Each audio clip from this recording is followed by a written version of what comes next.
as we're here with the Salem Sam and John Nelson. That's right. Senior nose tackle, defensive tackle, out of South Utah County right there. And starting, I think you're technically listed as a nose right now on the depth chart. Is that accurate to where you're playing, or do we need to clarify that a little bit? I'm a nose tackle. Yep, there's no ifs, ands, or buts. Okay. So, yep, there's no doubt about that. Well, how is that transition going? Because you kind of came here as an end and an edge rusher, and now I feel like you've sort of fit into that interior of the defensive line really well, and it's paying off for you guys. Yeah, no, it's just been great. I had a short year last year. I got hurt halfway through the year, but gave me more time to kind of work on my craft and everything. And the coach has been great. Coach Simon Pua has done a great job coaching me up and the rest of the guys. So, yeah, it's been great. This defense kind of came into the year with a little bit of something to prove. We talked with Tyler and Isaiah and a bunch of players. Harrison mentioned this to us, but you guys had a little bit of a chip on your shoulder. Do you feel like you're kind of exercising some of that chip right now? I mean, we're 2 games into the season, right? But do you feel like you're kind of exercising a little bit of that chip that you guys sort of carried through the offseason? Yeah, last year didn't go the way we wanted to, and there was a couple games that didn't go our way that we thought we should have won. But that's the reality of playing in the Big 12 in a conference like this. Is you got to play good football every down.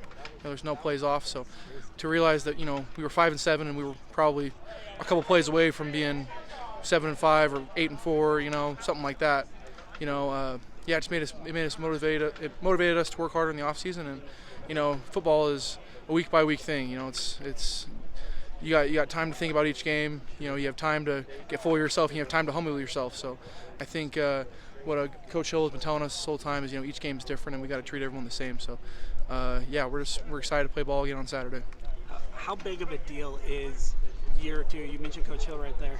Year 2 in his system, his setup, kind of figuring out his playbook, his cadence, the way he likes to call things, that sort of thing. How big of a deal is that? Or do we maybe not make it big enough, pay a big enough attention to that, I guess, in the offseason? Yeah, no, it was. Yeah, Coach Hill is always very involved with our off season and our our daily lives and our meetings and stuff. So he's just another year of him coaching us the right techniques.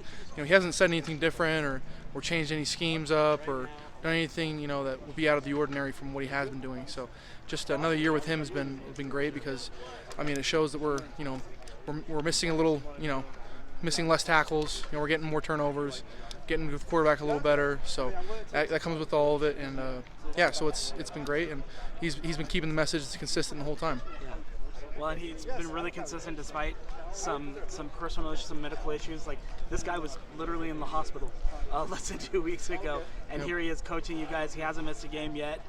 I know there are things were a little bit different in that opener and whatnot.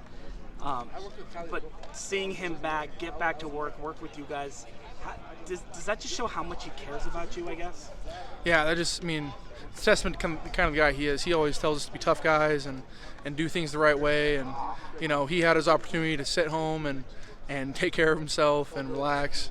He had every, he guy had a heart attack, but no, he got out of the hospital and came right back to practice and didn't complain about it, didn't make it a big deal.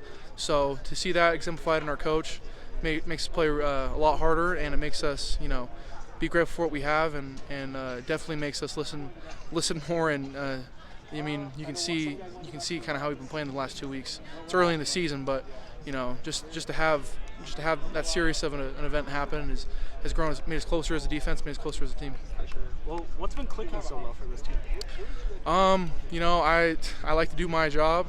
I feel like the guys in the back end do a great job covering, and linebackers are freaking triggering on the quarterback when they need to, and they're covering when they need to, and they're filling the holes in the run game. And we're just getting the quarterback, stop, playing our run gap. That's all I'm worried about. So, saw that pick from Mark, so that's kind of clicking a little bit, and we've had fumbles and whatnot. So yeah, I feel like kind of the whole defense is kind of working more together. So. Would you see guys like Mark Collins, guys like Harrison Tiger, guys like Isaiah Glasker, all of them, obviously J-Rob doing his thing, Micah doing his thing. When those guys on sort of the backside a little bit are make plays like that, how much trust does that give you on the front line to realize, like, okay, I just have to make sure to take care of my assignment, they're going to go take care of theirs? Yeah, I know it creates a lot of trust. Mark Collins and J-Rob and and Tanner Wall and all those guys in secondary are freaking they're freakish athletes, and you see them get picks and whatnot and making good plays and everything. So you know that those guys are behind me and busting their back to cover for as long as they can, and all I got to do is get to the quarterback. It's a good, comfortable feeling.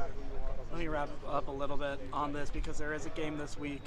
Saturday night, you guys are going to Laramie, an old Mountain West rival, an old WAC rival in Wyoming. You're from this state. You kind of know a little bit about the history of that, but what kind of jumps out at you as you sort of, I know it's early in the week, but your kind of initial takeaway, what's sort of the number one thing that jumps out to you about them? Oh yeah, they play really physical. They want to run the ball, and they don't care who's in their way. They don't care what you're lined up in. They're going to run the ball right down the pipe, and I respect that a lot about them. They play really hard and they're really physical, and it shows in the way they play and the way they carry themselves. So we're gonna have our hands full on Saturday, and especially at their home turf, and they're gonna bring it everything they got. So we got to stay locked in, dialed in. Doesn't matter what happened the last 2 weeks. We got to play a whole different animal on Saturday. The rivalry, and I use that word because like BYU and Wyoming back in the day, it was a legitimate, very heated rivalry at times. I think the Sports Info guy said it's the third longest played series between the two schools, generally Utah and Utah State for BYU, and whatnot. Do you have like a little bit of a sense of what that rivalry used to be? Because obviously you grew up here, you're a Utah County boy, grew up at Salem Hills High Grad and whatnot. Like, is there still a little bit of a sense on this team that kind of what BYU Wyoming was at one time?